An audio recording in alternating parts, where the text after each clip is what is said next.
لوگ محبت کے بھوکے ہیں، تم فتوے دینا شروع کر دیتے. جنید جمشید کے بارے میں مجھے پتا چلا کہ ساتھی اس کے گھر کھانا نہیں کھاتے کہ حرام کمائی.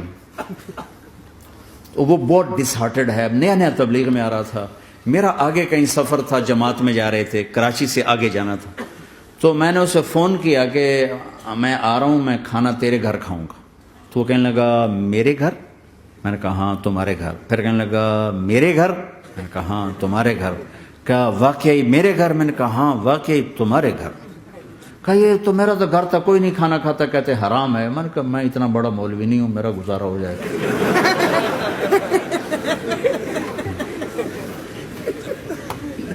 کچھ عرصے بعد وہ 4 مہینے کے لیے جماعت میں چل رہا تھا. لوگوں کو محبت.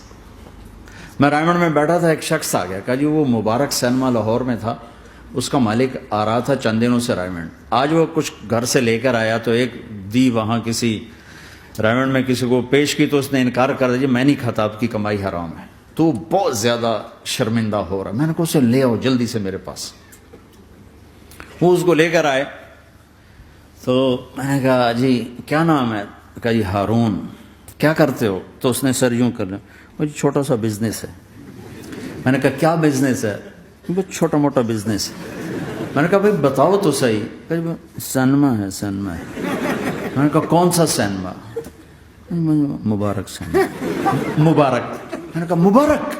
ہاں وہ جس میں شمع پروانہ میں نے دیکھی تھی وہ مبارک صاحب اس کے جو اونر تھے. پہلے ان کی فوٹو آتی تھی، مر گئے تھے وہ، ان کا سیڈ میوزک چلتا تھا، بعد میں فلم چلتی تھی. وہ مجھے ایسے دیکھنے لگا کہ یہ کیا کہہ رہا ہے. میں نے اسے یوں دوستی لگائی. دن کے بعد دیکھا تو اتنے بڑی داڑھی کے ساتھ 4 مہینے لگا.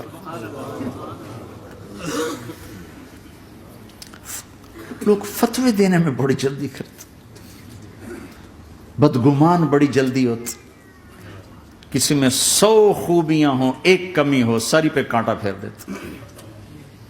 میں اپنے ڈیرے میں تھا، ایک انجینئر پڑھا لکھا بڑا آ گیا. تم تبلیغ والے منافق ہو، تم تبلیغ والے جو ہے اوپر سے کچھ ہو اندر سے کچھ ہو، یہ کرتے شروع. میرے ڈیرے میں تھا، مجھے بولنا نہیں تھا، میرا مہمان تھا. مہمان تو جوتا بھی مارے تو ہمیں سہنے کا حکم ہے. میں چپ کر کے سنتا رہا. جب وہ سارا کچھ بول بیٹھا تو میں نے کہا بھائی صاحب اللہ تعالیٰ نے پرفیکشن نہیں مانگی، کاؤنٹنگ کہا ہے. کاؤنٹنگ کروں گا. 100 نمبر نہیں مانگے، کہا ہے میں کاؤنٹنگ کروں گا. اگر تمہارے 51 ہوئے تو باقی معاف کر دوں گا.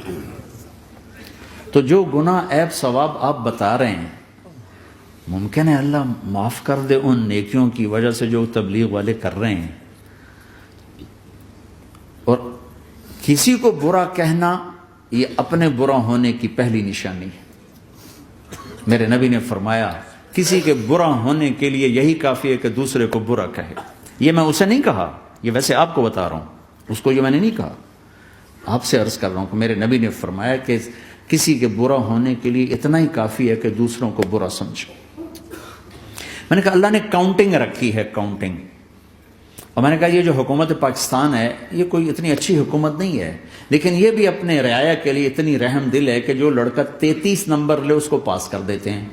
67 نمبر نہیں لیے کوئی بھی نہیں کہتا کہ تو فیل ہے، سب کہتے تو پاس ہے، تو پاس ہے، تو پاس ہے. فیل ہونے کا تانا کوئی نہیں دے سکتا، پاس ہے. ٹھیک ہے. میں نے کہا اللہ اس حکومت پاکستان سے کروڑوں گنا زیادہ مہربان ہے. پتہ نہیں کون سی نیکی پہ مہربان اگر جاؤ.